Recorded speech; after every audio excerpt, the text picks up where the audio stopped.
Let's imagine something absolutely terrifying and kind of awesome.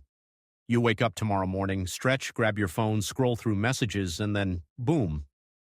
The sun, our friendly neighborhood star, just exploded. No sunrise, no birds, no warmth, just one massive cosmic mic drop. It sounds like something straight out of a disaster movie, but let's ask the real question. What would actually happen if the sun blew up tomorrow? Would Earth explode too? Would we get to see it? And most importantly, would anyone have time to post it on TikTok?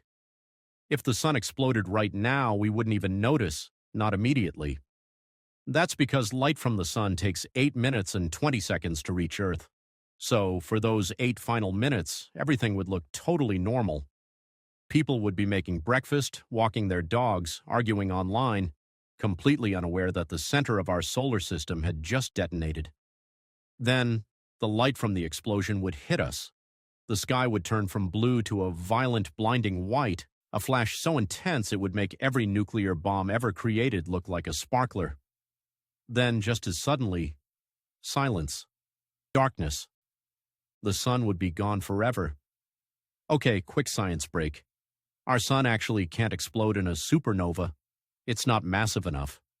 But for fun, let's pretend it ignored the laws of physics and decided to go out with a bang anyway. The result, pure cosmic chaos.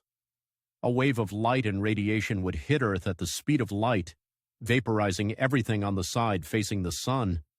Oceans would boil in seconds. The crust of the planet would glow red hot. Skyscrapers, forests, gone. The night side would get a few extra seconds to panic before the radiation cooked it too. If you were underground or in a bunker, you might survive a few minutes longer, but honestly, you'd just be delaying the inevitable. After the flash comes the blast. A massive shockwave of plasma, dust, and solar debris would tear through the solar system. Mercury, instantly vaporized. Venus, melted into cosmic soup. Earth, stripped of its atmosphere and cooked to a crisp. Even if some fragments of the planet survived, they'd be unrecognizable. No oceans, no clouds, no blue marble. Just a smoking, shattered rock drifting through space. If you're imagining a beautiful explosion from a safe distance, forget it. You wouldn't see anything. You'd be in it. All right, let's be generous. Let's imagine Earth wasn't completely destroyed, just badly burned and knocked out of orbit. Without the sun's gravity keeping us tethered, our planet would drift into space like a loose balloon. We'd be traveling at 30 kilometers per second straight into the black. At first, it might not seem so bad.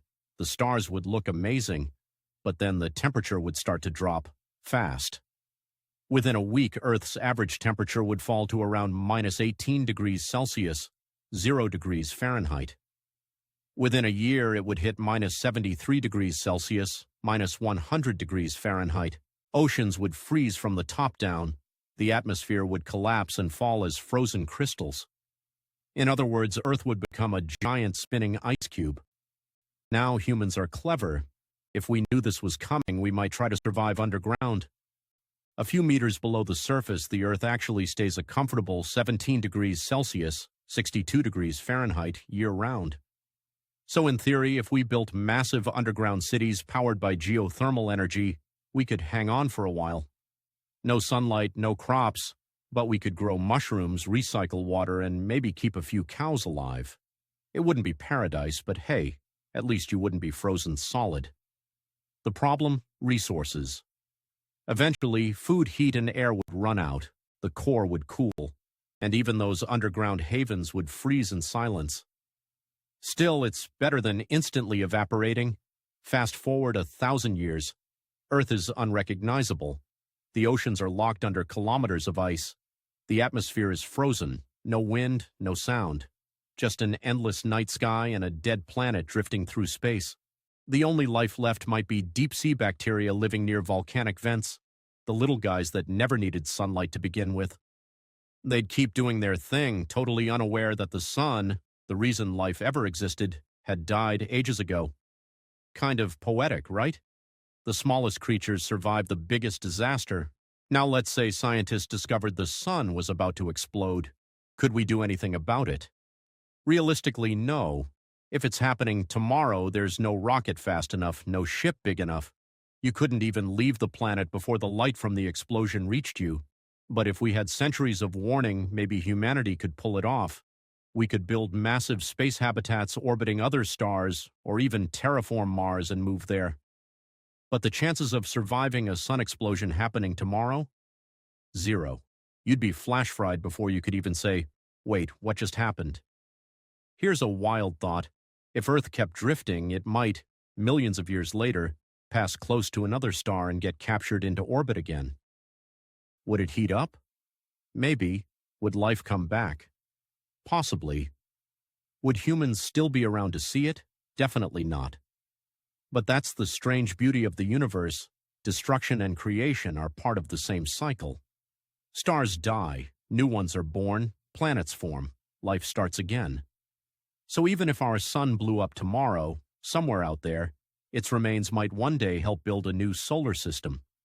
Maybe a new Earth, maybe even new beings asking, hey, whatever happened to those weird humans? Good news, our actual sun isn't exploding anytime soon. It's about 4.6 billion years old, and it's only halfway through its life.